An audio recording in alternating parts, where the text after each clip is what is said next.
Margaret CARR is next. She's from the Leadership Studies program, and she'll share her work on leading the heist to restore American childhood and teacher autonomy through Finnish principles of joyful leading, teaching, and learning. This is a picture of our children, Emma, Sarah, Lucas, and Molly, when they were learning from home during COVID. And they were spending time outside, learning through play, and they were thoroughly enjoying what they were doing. I was completely ill-prepared to see how happy this made them when they were able to really follow their interests and get good at things, a term that I now understand as mastery. And what I was seeing was that when they were learning with joy, they were remembering what they were learning. This would have been no surprise to people in Finland. You see, in Finland, joy is recognized as a central learning concept in education. There's even a proverb, what you learn without joy, you will forget easily. Finns top the charts when we're talking about academic measures and also measures of happiness. So what can I do to provide this to my children? I looked for options where they could have joy in their learning. I found Waldorf, Chicago laboratory schools, and there's even a forest kindergarten. But the price tag is anywhere from $15,000 to $50,000 a year for students. Why is that? This became the question.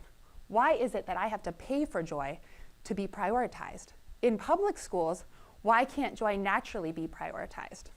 And so 6 leaders and 6 teachers from different school districts in Ohio were brought together and they were asked, what do you see about joy? And then I created a joy menu with 18 different strategies based on the work of Raghunathan, Walker, and Sahlberg.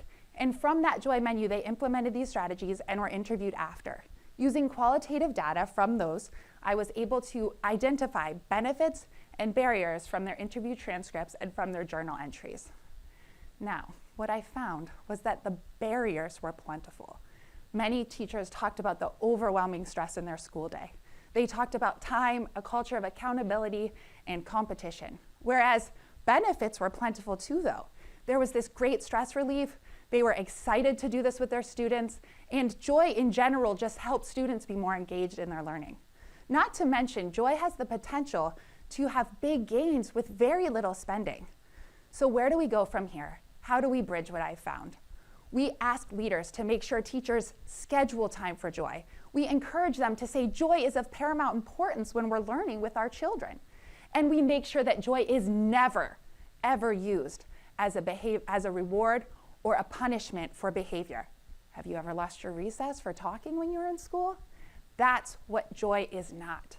We need to make sure that when we think of our children, we prioritize joy. What you learn without joy, you will forget easily. All students deserve joy, not just those that can pay for it.